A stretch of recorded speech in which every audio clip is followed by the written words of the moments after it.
నమస్కారం వార్తా కిరణం వార్తలకు స్వాగతం నా పేరు సుమలత వార్తల ముందుగా హెడ్లైన్స్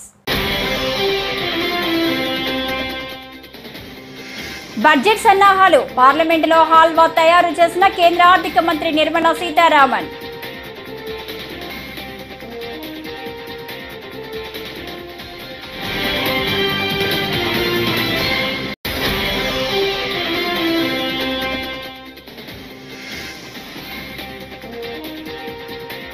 ఇది ఎవరికీ జరగకూడదు విజయసాయి అంశంపై పేర్ని నాని స్పందన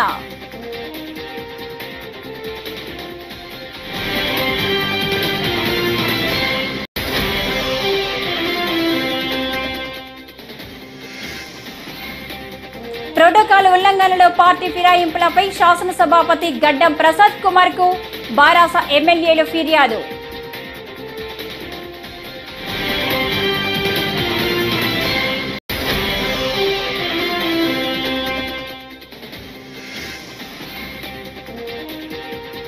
మంత్రి నారా లోకేష్ చొరవతో కువైట్ నుంచి ఏపీకి చేరుకున్న శివ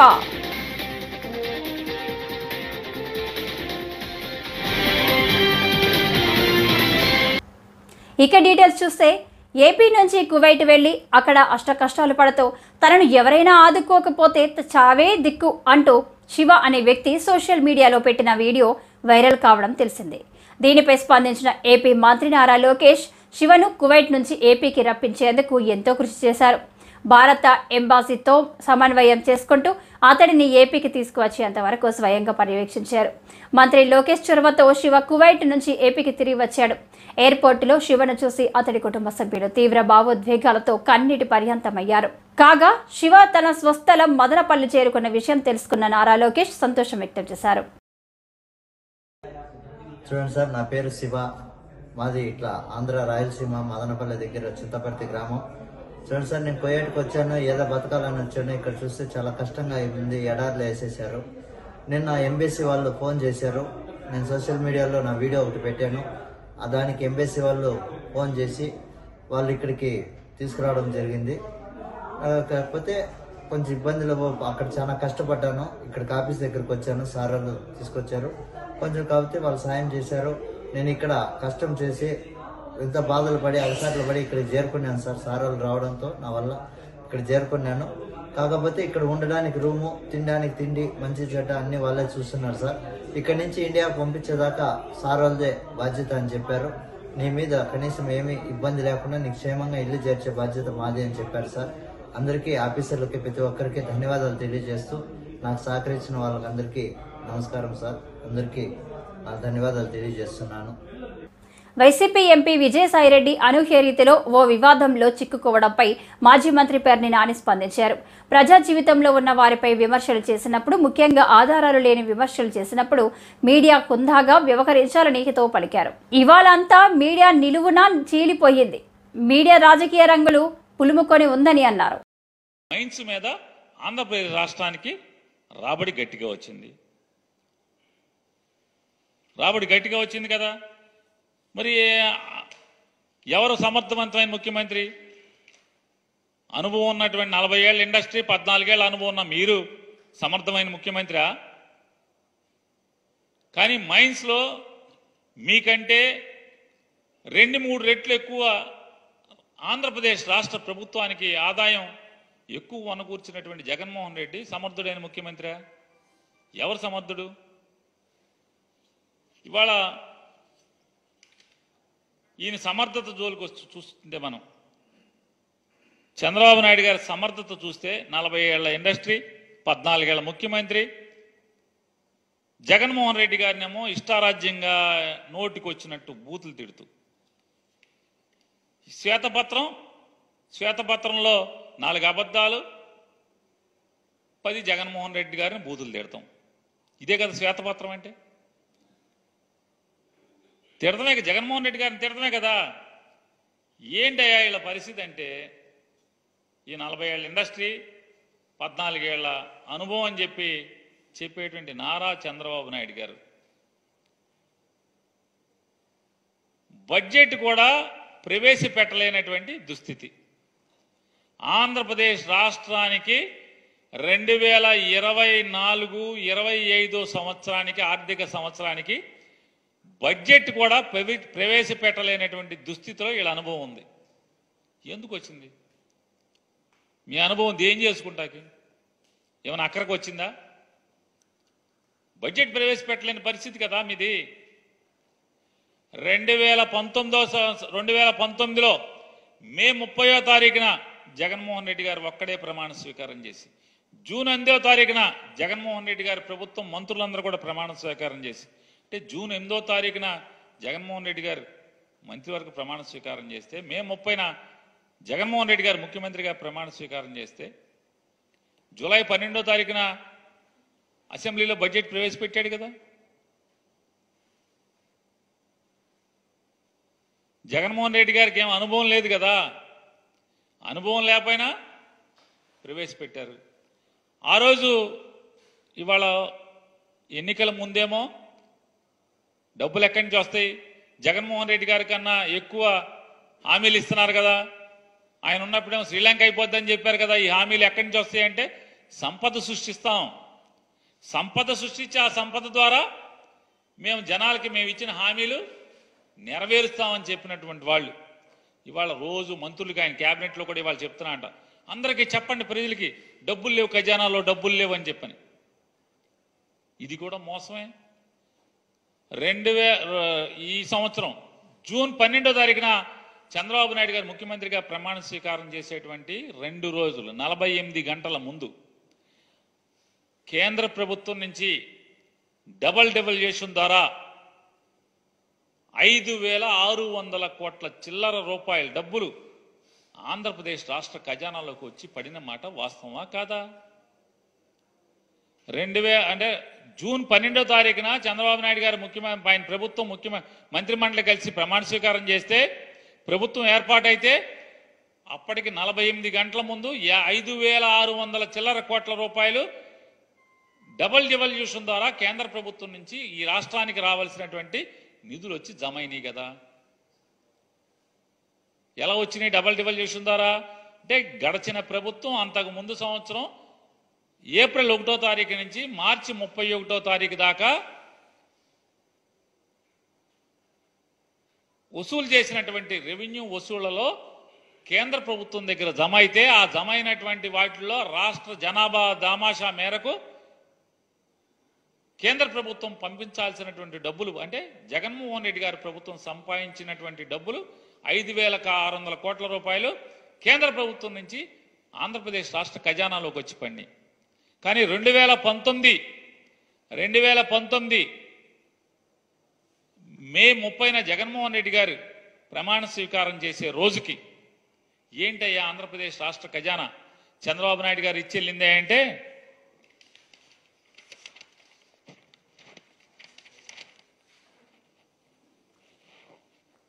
ఇది నారా చంద్రబాబు నాయుడు గారు జగన్మోహన్ రెడ్డి గారికి అప్పచెప్పినటువంటి ఖజానా ఆయన ప్రమాణ స్వీకారం చేసే రోజుకి.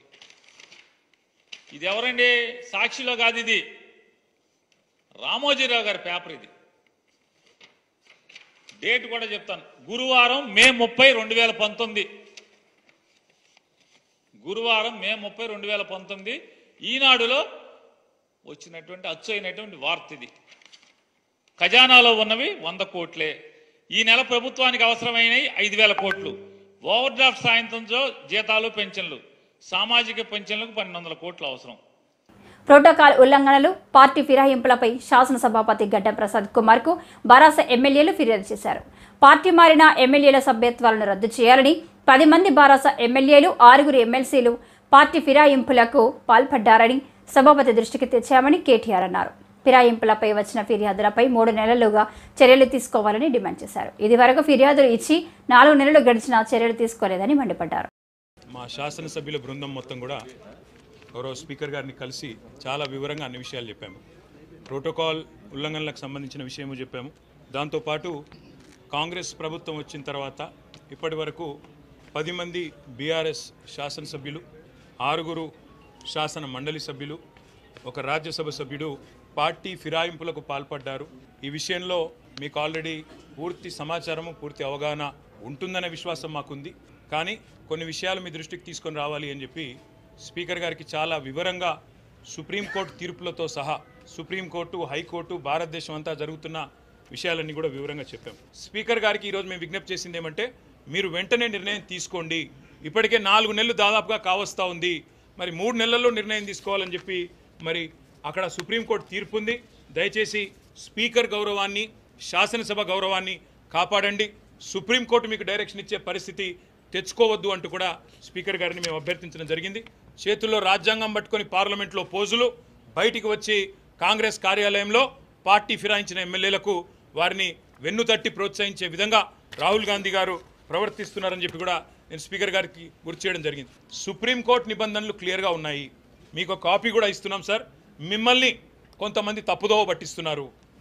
ఏమీ కాదని, మీరు ఏ నిర్ణయం తీసుకోకున్నా ఇబ్బంది రాదని, మీకే కలంకము రాదని చెప్పి కొంతమంది చెప్తా ఉన్నారు. వారిని స్పీకర్ గారిని మేము అభినందించాం కూడా. మన స్పీకర్ గారు ఒక దగ్గర ఒక యూట్యూబ్ ఛానల్కి ఇచ్చిన ఇంటర్వ్యూలో చాలా స్పష్టంగా చెప్పారు, నేనైతే వ్యక్తిగతంగా పార్టీ ఫిరాయింపులకు నాకు ఇష్టం లేదు, ఒక పార్టీ మీద గెలిచిన వాళ్ళు ఇంకో పార్టీకి పోవడం అనేది అనైతికం అని స్పీకర్ గారు ఏదైతే మాట్లాడారో మేము అభినందించాం. కానీ మాటలతోనే ఆగిపోకుండా మీరు వెంటనే మరి కార్యక్రమం కూడా, కార్యాచరణ కూడా ప్రారంభించి ఈ 10 మందిని కూడా అనర్హులుగా ప్రకటించి ప్రజాక్షేత్రంలో వారి బలాన్ని రుజువు చేసుకునే విధంగా స్పీకర్ గారు నిర్ణయం తీసుకోవాలని చెప్పి కూడా కోరాము. నేను పరిశీలిస్తాను, చట్టబద్ధంగా, రాజ్యాంగబద్ధంగా ఏం చేయాల్సి ఉంటుందో తప్పకుండా అన్నీ ఆలోచించి నిర్ణయం తీసుకుంటానని చెప్పి స్పీకర్ గారు చెప్పారు. మాకు స్పీకర్ గారి మీద ఇంకా విశ్వాసం ఉంది. ఒకవేళ వారు ఇంకా నిర్ణయం తీసుకోకపోతే తప్పకుండా సుప్రీంకోర్టుకి పోతాము. ఇవాళ బడేబాయికి చోటాబాయికి పెద్ద తేడా ఏం లేదు. బడేబాయి అక్కడ చేస్తున్న పని ఇక్కడ ఈయన చేస్తున్నాడు చోటాబాయి, ఏం తేడా లేదు. ఆయన తనకుండే అన్ని సంస్థలను వాడుతున్నాడు, బెదిరిస్తున్నాడు రాజకీయ పార్టీలను, వైరపక్షాలను. ఈయన కూడా అదే పని చేస్తూ ఉన్నాడు. మాకు పార్టీ మారిన ఎమ్మెల్యేల మీద సానుభూతి ఉంది. ఎందుకంటే వాళ్ళు రాజకీయంగా ఆత్మహత్య చేసుకున్నారు. వారిని నేను కాపాడలేను, ప్రజలు తప్పకుండా వారిని శిక్షిస్తారు ప్రజాక్షేత్రంలో. అందుకే మేము చెప్పేది, ఇవాళ రాజకీయాల్లో హత్యలు ఉండవు, ఆత్మహత్యలే ఉంటాయనడానికి ఇవే ఒక గొప్ప నిదర్శనం నేను అనుకుంటా ఉన్నా. ఎవరైతే కూలగొడతామని చెప్పారో మొట్టమొదటి పార్టీలో చేరిందే ఆయన. ఇప్పుడు మాకు డౌట్ ఏమొస్తుందంటే, ఏ కడియం శ్రీహరి అయితే చెప్పిండో ఆయన ముందు నుంచే కోవట్టుకున్నాడేమో, ముందు ఆయనతోనే చెప్పించి కథంతా చేస్తున్నాడేమో అని మాకు డౌట్ వస్తుంది. ప్రోటోకాల్ అంశంపై మాజీ మంత్రి BRS MLA Sabitha Indra Reddy, Malkajgiri MP Etela రాజేందర్పై కాంగ్రెస్ వర్కింగ్ ప్రెసిడెంట్ జగ్గారెడ్డి ఆగ్రహం వ్యక్తం చేశారు. బీఆర్ఎస్ నేతలకు ప్రోటోకాల్పై మాట్లాడే అర్హత లేదన్నారు.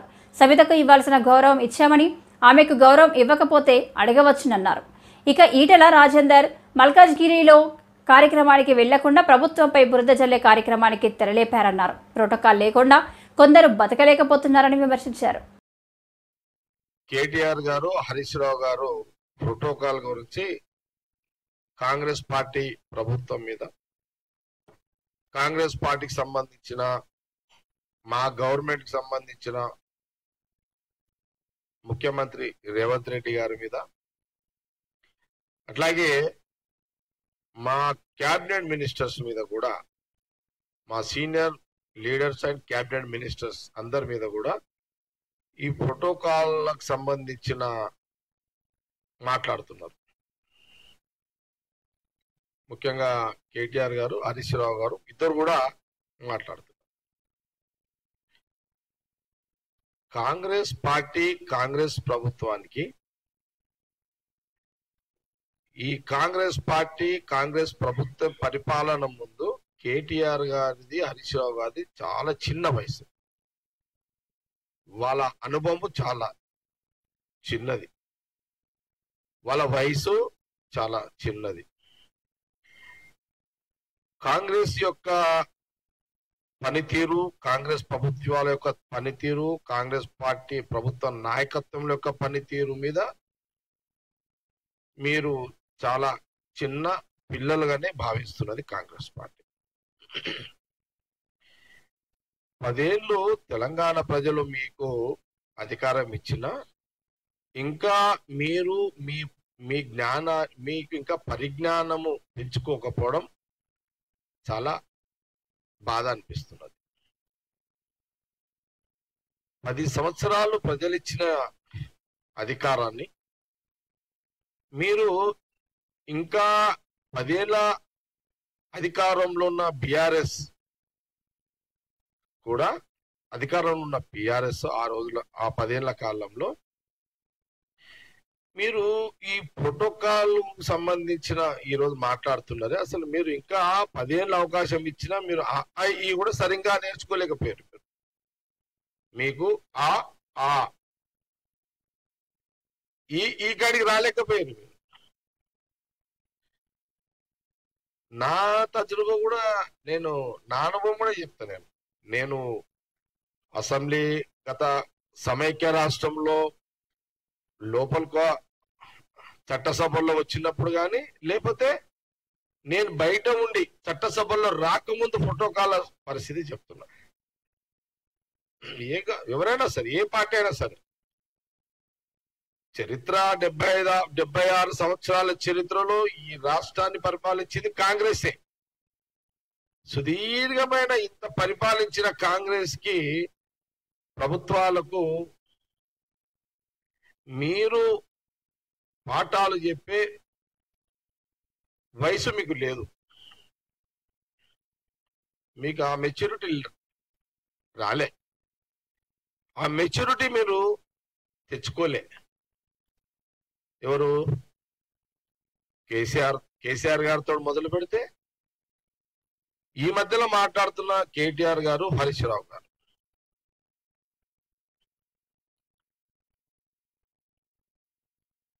ఈ మధ్యలో ఫోటో మనం సమైక్య రాష్ట్రంలో కూడా నేను ఆ రోజులలో టీడీపీ గవర్నమెంట్ ఉన్నప్పుడు నేను వేరే పార్టీ, అప్పుడు మున్సిపల్ చైర్మన్ ఉన్నాను. ఆ సంగారెడ్డికి ముఖ్యమంత్రి ఆ రోజున చంద్రబాబు నాయుడు వచ్చిన ఆ కాలంలో కూడా, అంతకుముందు కాంగ్రెస్ ఉన్నప్పుడైనా తర్వాత అయినా సరే, మున్సిపల్ చైర్మన్లను మమ్మల్ని పిలిచేటోళ్ళు ప్రోటోకాల్.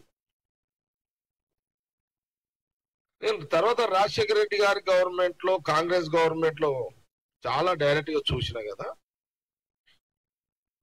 అపోజిషన్ పార్టీ ఎమ్మెల్యేలకు 1 గంట 2 గంటలు అపోజిషన్ పార్టీ ఎమ్మెల్యేలు అంటే అపోజిషన్ పార్టీ సంబంధించిన సపోజ్ సిపిఎం ఒక్కోసారి ఎమ్మెల్యే లేరు అనుకో, వాళ్ళు కాంగ్రెస్ గవర్నమెంట్ లో ఒక పార్టీ ప్రోటోకాల్ సిస్టమ్ లో కూడా, ఆ రోజు రాజశేఖర రెడ్డి గారు ముఖ్యమంత్రిగా, రోషయ్య గారు, కిరణ్ కుమార్ రెడ్డి గారు కూడా ఈ ప్రోటోకాల్, రాజకీయమైన ప్రోటోకాల్ కూడా కాంగ్రెస్ ప్రభుత్వం పాటించింది.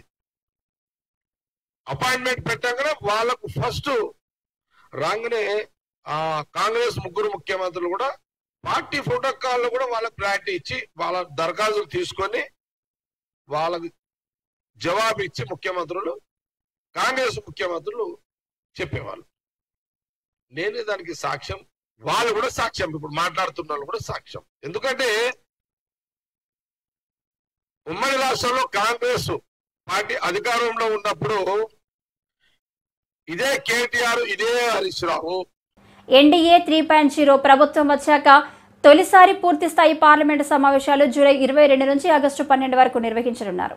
కేంద్ర ఆర్థిక మంత్రి నిర్మలా సీతారామన్ జూలై 23న పార్లమెంటులో కేంద్ర బడ్జెట్ను ప్రవేశపెట్టనున్నారు. బడ్జెట్ 2024 సన్నాహాలు తుది దశకు చేరుకున్న నేపథ్యంలో సాంప్రదాయం ప్రకారం పార్లమెంటులో నిర్మలా సీతారామన్ హల్వా తయారు చేశారు. ఆర్థిక శాఖ అధికారులకు, పార్లమెంటు సిబ్బందికి ఆమె స్వయంగా హల్వాను వడ్డించారు. ఈ కార్యక్రమం పార్లమెంటు నార్త్ బ్లాక్లో నిర్వహించారు.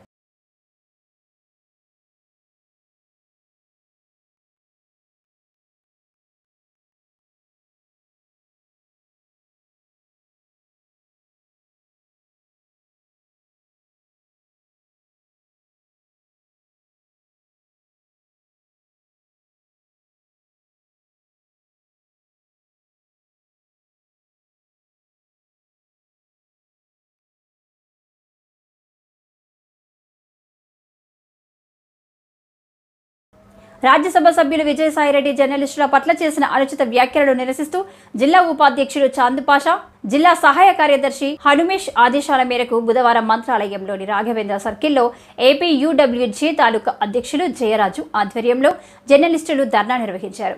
ఎంపీ విజయసాయిరెడ్డికి వ్యతిరేకంగా నినాదాలు చేశారు. అనంతరం మహాత్మా గాంధీ విగ్రహానికి వినతి పత్రం అందజేశారు.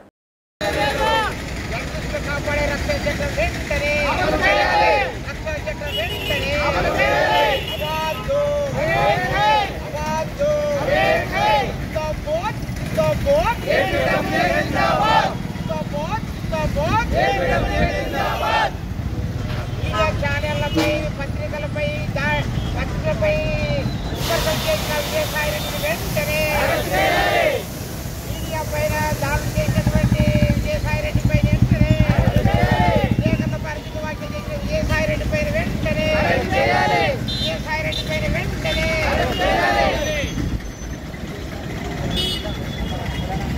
విజయసాయి రెడ్డి ఈ వార్తలు ఇంతటితో సమాప్తం. నమస్కారం.